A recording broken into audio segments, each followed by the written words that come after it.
Welcome to Your School News. I'm Caleb Hall. It's a new year and a new semester for students in schools. There's already a lot going on and a lot of great things happening in our schools. Let's take a look at these week's headlines. Board of Education monthly meeting notes for January. Porter's Neck Elementary has year-long focus on kindness, and NHCS staff gave back to the community during Spirit Week. Our top story this week, the new Hanover County Board of Education held its regular monthly meeting on Tuesday, January 5th. There were several items on the agenda in a meeting that ran over 5 hours long. With all the news and notes, it's YSN reporter Jason Dergala. The January Board of Education meeting was a long one, focused on the status of COVID-19 in the school system and efforts to protect students, teachers, and staff. Let's get right to the board notes. Under recognition of achievement, NHCS's Department of Communications and Outreach recognized Williston Middle and 3 teachers for their outstanding achievements. Williston Middle School was recognized for its over 150-year history of excellence in teaching and its mission to continue its mantra of building a legacy of greatness for all its students.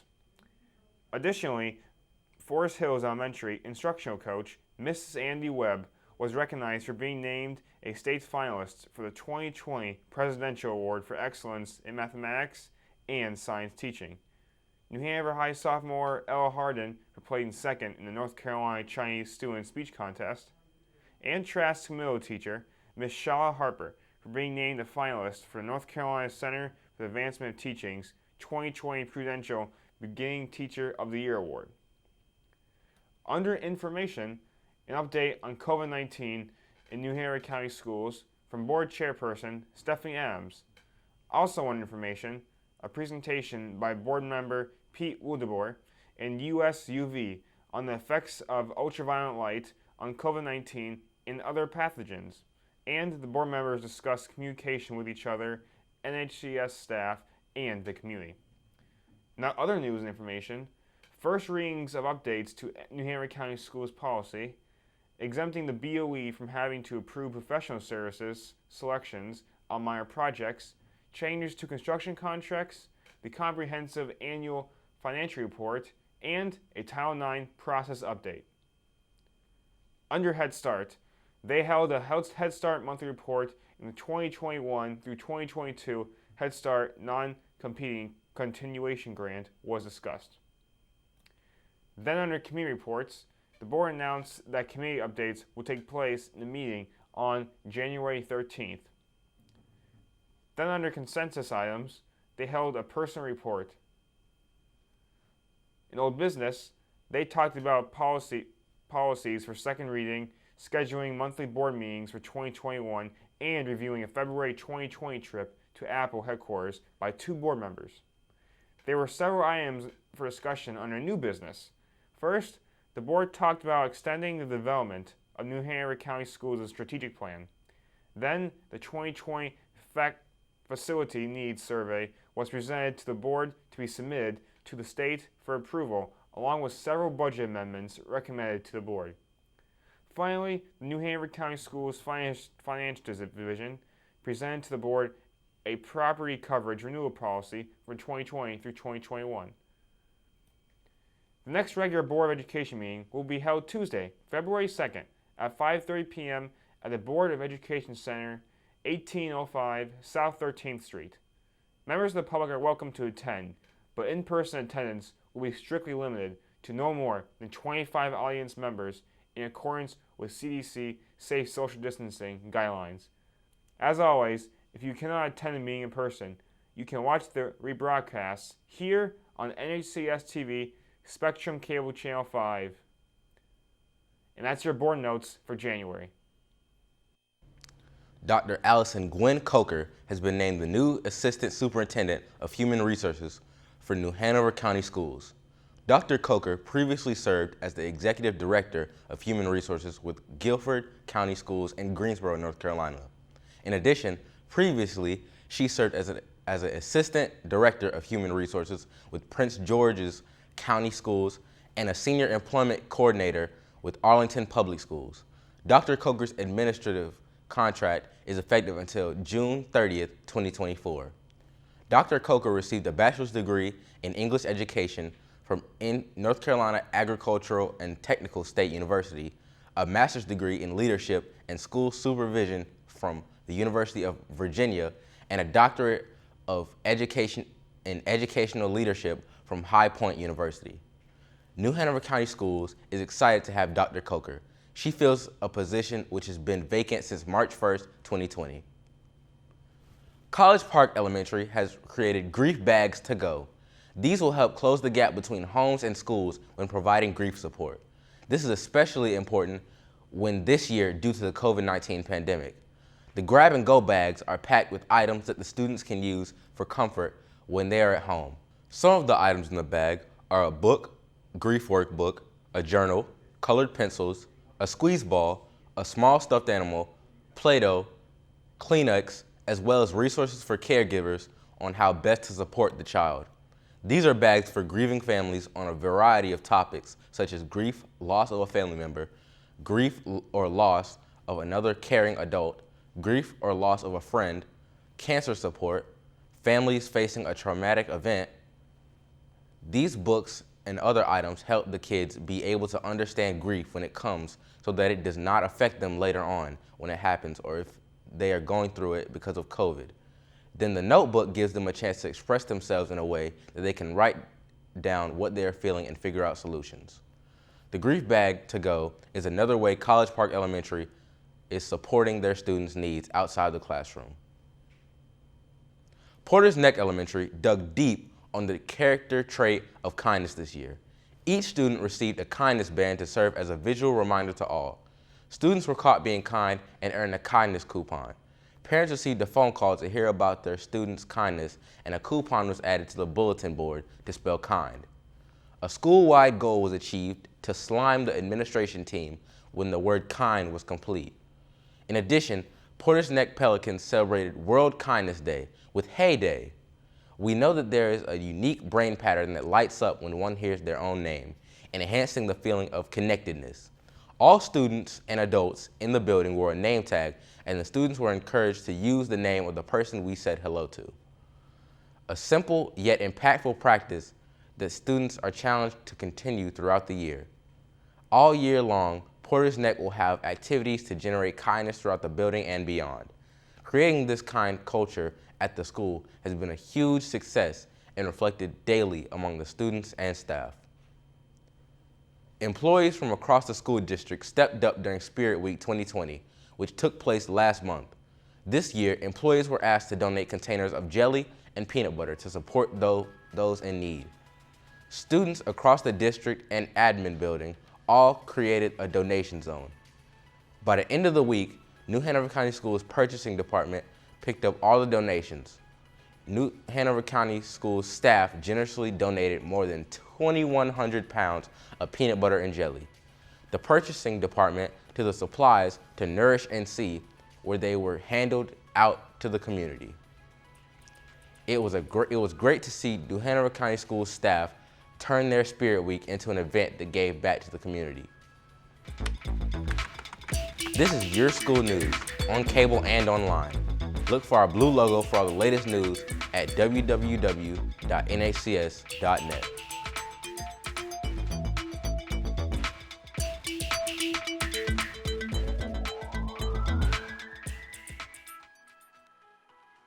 Because of you, I felt hopeless. Because you said rude things about my work, I started to question my own voice. I know it was a joke, but it still hurt me. Because of your negative comments online, I've almost quit doing the one thing that makes me happiest in life. Because you shared something about me that was private, I felt embarrassed. Because you said hi to me on the first day of school, I felt included and I knew that I was going to be okay. Because of you sharing your story with me, I feel comfortable sharing my own. Because you were there when I was coming out, you helped me regain my confidence. I'm still here today because of you.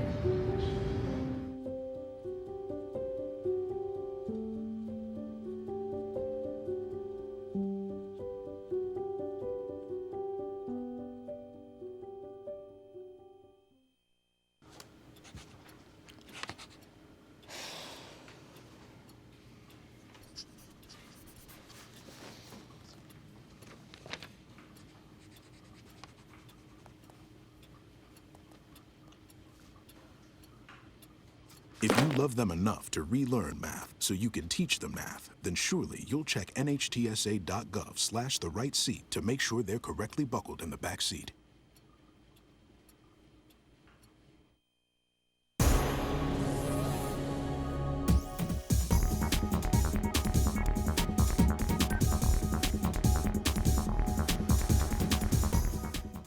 Welcome back to Your School News. I'm Caleb Paul. It's time for our Education Index, a look around the nation and the world at some of the top stories in education. Topping the index, in New York, officials announced major changes Friday to admissions processes for selected New York City middle and high schools in the nation's largest school district and one of its most segregated. Mayor Bill de Blasio made the revisions, which advocates and integration supporters have long urged him to pursue 7 years into his tenure and 1 year before leaving office. Disruptions to testing and attendance brought on by the pandemic drove the timing of the changes, at least some of which are expected to outlast the coronavirus crisis. The crisis has exposed long-standing inequities in our city's public schools. Now, as we rebuild our city, we are expanding opportunities for all public school students and doubling down on our mission to provide a quality education for all, regardless of a child's zip code, said de Blasio on Friday. These changes will include most affected middle school admissions. Gifted and talented screens are here to stay. Whether they stick will probably depend on next year's newly elected mayor. Also, the changes are a result of COVID and its effect on the school system. After schools shuttered in March, students in younger grades changed from letter grades to pass-fail. Administrators stopped using attendance records to assess students' achievement, and state tests were canceled. Thousands of Cleveland students aren't showing up for daily online classes, skipping classes, dropped off the rolls, or never enrolled at all. That means a district with 36,900 students last school year now has 28,200 attending classes on a typical day. Drop off more than 8,000, the district data shows. It's distressing, said Kurt Karakul, who heads a partnership between service organizations to help students in one of Cleveland's poorest neighborhoods. Adding that low attendance and participation in classes make this school year almost a lost year. I think, unfortunately, there are kids that have sort of disappeared. It puts a lot of stress on the teachers when the children don't come in because they have to find out why they're missing so many days and then get overwhelmed with them that they are not focused enough on the other students. About 1,500 of those kindergarten and preschool students whose parents, nervous about sending kids to the school in a pandemic, never enrolled them this fall. Cleveland's drop from 91% to 81% attendance fits that doubling pattern, just on a much larger scale, as it does Detroit's drop from 90% to 78%. The two cities routinely trade places at the bottom of a national ranking of poverty and socioeconomic challenges. COVID-19 has made a bad situation worse. Finally, school districts offering in-person instruction do not contribute to community spread of COVID-19 as long as there are relatively low levels of pre-existing coronavirus infections in the surrounding areas.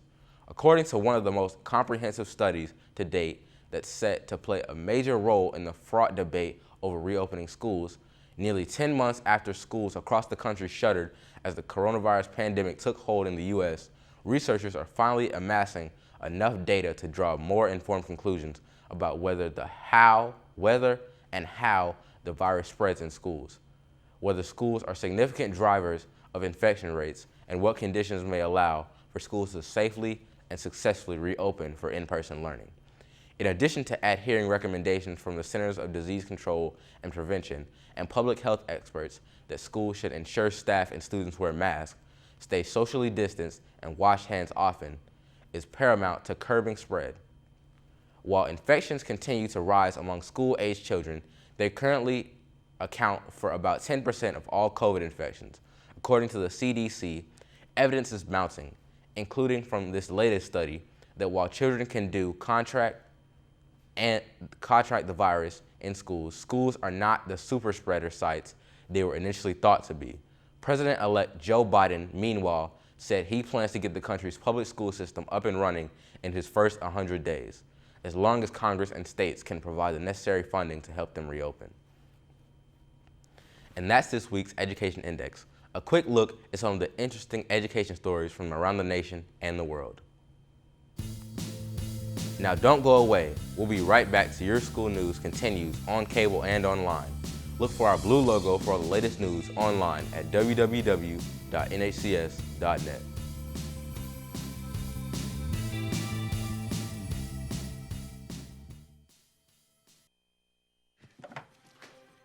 Days, months, Hey, I'm Jim from across the street. years, I'd like to give you this. a lifetime can rush by without realizing what we're missing. We lose some of the best moments, some that may never repeat, Come on. or detach from people around us. Our loved ones grow used to this pattern, but it doesn't have to be that way. We have a choice to take action.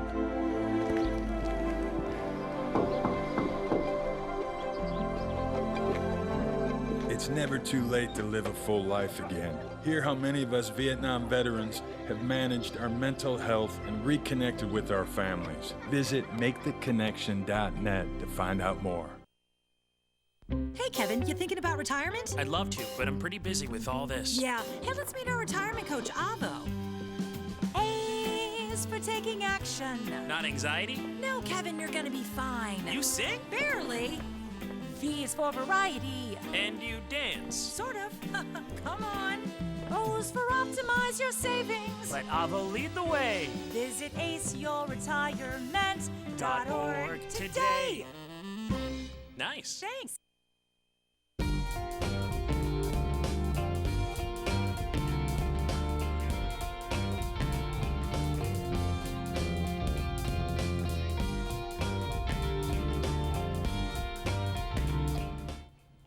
Welcome back to Your School News. I'm Caleb Hall. There's a lot going on Twitter these days, and with our NHCS chat hashtag, you can join the conversation right now. It's time for our What's Tweeting segment, all the latest NHCS news and photos that are creating a buzz on Twitter. Our first tweet comes from Myrtle Grove Middle, where the school hosted 2 re-engagement nights. With the fall semester coming to an end, Myrtle Grove asked students and parents to give feedback on remote learning and hybrid learning. After the sessions, educators at the school developed a plan for the spring semester where students can readily access counseling in the school's cafeteria. Thank you, Myrtle Grove students and parents, for your input. Our next story comes from Freeman Elementary, where the school has created a fun event to raise money for their library, named the Oh Shenanigan Challenge.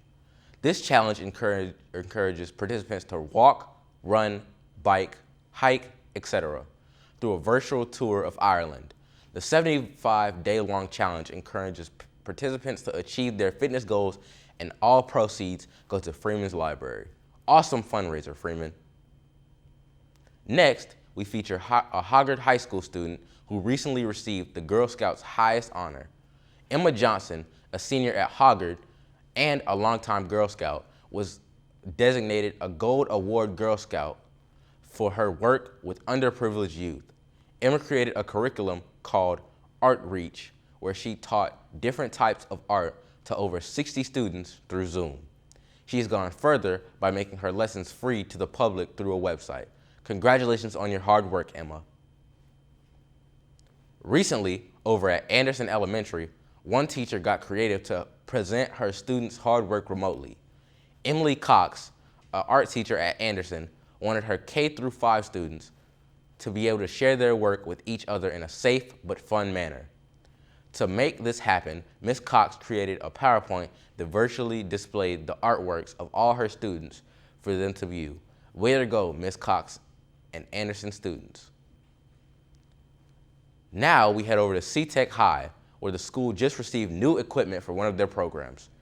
Swift Creek Fire Department in Wake County, North Carolina donated fire suits, helmets, and more for C-Tech to use in their new public safety academy for students.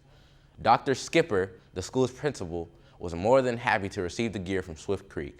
Thank you so much for your donation, Swift Creek. Our final story this week comes from New Hanover High School, where the school's intermediate drama class remade a theatrical classic.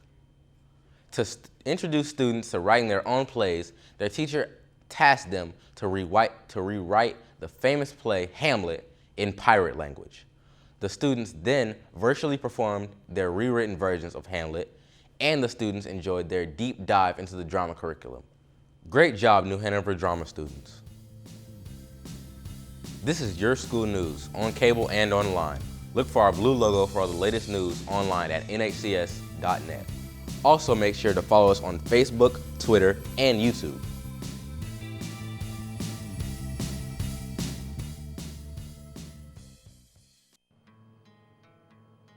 As farmers and ranchers, stewardship of the land comes naturally.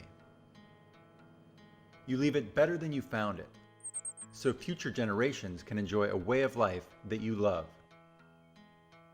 Thanks to your efforts, we're fortunate to experience clean water, abundant wildlife, and healthy rural communities. Your work is vital, and its benefits extend far beyond your property, reaching millions of other Americans who depend on this region every day without even realizing it. You take care of the land because it's the right thing to do. But did you know that conservation can also improve your bottom line? Take a moment and find out how conservation pays. Visit conservationpays.org.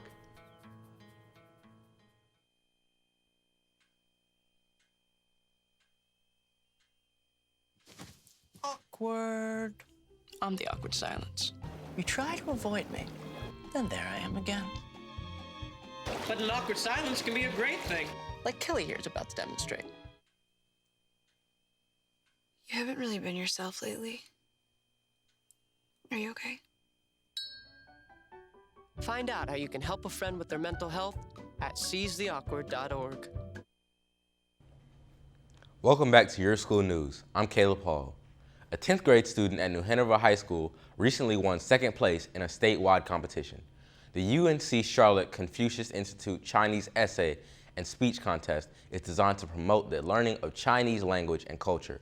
Students from across the state compete and in this special feature, we will learn a little about the New Hanover County School student who placed, as well as our Mandarin program.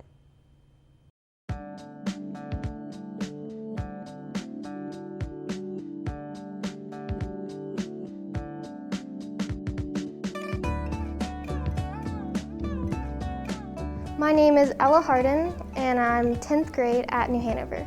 So I recently did the UNC Confucius Institute of the Arts for Chinese. It was, first you had to memorize an essay between multiple topics. I chose to do some on family and then some on sports, and we all had to memorize this and then recite it. It was supposed to be in person, but we did it over Zoom. I'm actually pretty impressed and encouraged by that. It just makes me feel so fulfilling and rewarding to teach the kids because they're just so wonderful, even if it's a hard time for everyone. And not only help you with culturally, but also will definitely help you with your career one day. I think after learning Chinese, it's given me a lot of opportunities that I wouldn't have had, and future opportunities as like careers in like the Chinese language. Like now I've thought about going to China and being a translator or something.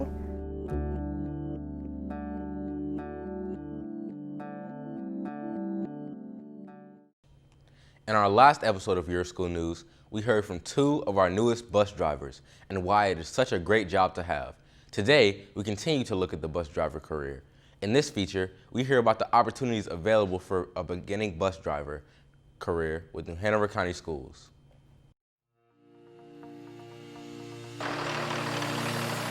As long as you can drive and you love kids, I mean, they need you here. They really do. We have probably 15 openings right now, and we've been tracking 39 applicants. 3 have been hired. About another 11 are in the system, working their way to complete their CDL requirements. And once they complete their requirements, we're going to get them behind the wheel, get them comfortable, and we'll hand them routes, and they'll be transporting our children to and from school. Once you pass that CDL exam, we're going to bring you on board immediately and get you on the bus and let you serve as a bus aide. You get some great on-the-job experience. So when you go for your driving test, hopefully it's not as scary, not as intimidating. But you also get the benefit of working and getting a paycheck much quicker. It's a great opportunity, it really is. I mean, I love it. Right now I'm still working as an aide with my permit. I'm hoping to get on a road test soon so I can get behind the wheel. Well, I did have a full-time job and I was looking at retiring, trying to go for early retirement. But then at early retirement, you need benefits. So I thought, this is almost part-time and you get benefits. You only need 30 hours to be considered full-time and benefits. And I usually put in about 6-hour days. So it works out well that, I do get those benefits that I was looking for. And I have that time off in between. I like the broken up day. Not only it's a great job, great work, working with a great group of people, but a lot of our bus drivers have made it a career. Retention of bus drivers really isn't as big a problem as recruitment. I think once people get on board with New Hanover County Schools, even in our other departments, they see the benefit of working for the school system. We do get all the state benefits of a state employee. So there's retirement and medical options for expanding that coverage to vision and dental and so forth. But and you're also available if full-time employees would have the option for sick leave and annual leave as well as holidays. Go to the New Hanover County School website, nhcs.net transportation. There's pages specifically about becoming a bus driver. I would have them call me, come out to our office here on Carolina Beach Road at Shipyard and talk to our drivers, come see me. We'd love to talk to you. We're always looking for new good drivers to come be a part of our driving corps.